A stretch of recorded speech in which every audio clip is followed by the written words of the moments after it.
Welcome to the Banker Lamp. Please enjoy the video. In this video, I will show you how to duplicate the Hylian Shield in Tears of the Kingdom. First, gather your essential items. 1 Hylian Shield, a multi-shot bow. A Lionel bow with 5 shots is ideal, and at least 1 arrow.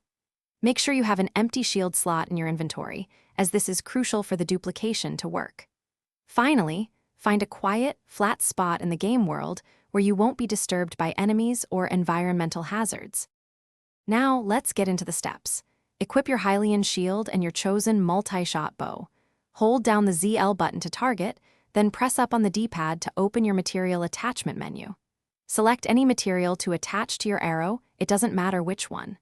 Immediately after selecting the material, quickly press the B button to cancel the attachment. This precise timing is key to initiating the glitch correctly, so practice it a few times if needed. Continuing from the previous step, while still holding down the ZL button, press up on the D-pad once more to bring up the material attachment menu.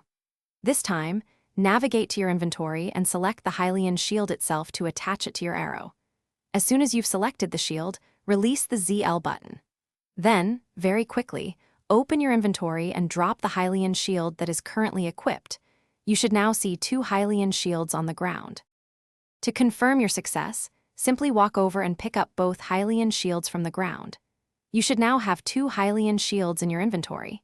You can repeat this entire process as many times as you wish to accumulate a large number of these incredibly durable shields. Just remember that game developers often release updates that can patch out these kinds of glitches, so make the most of this method while it's still working in the game.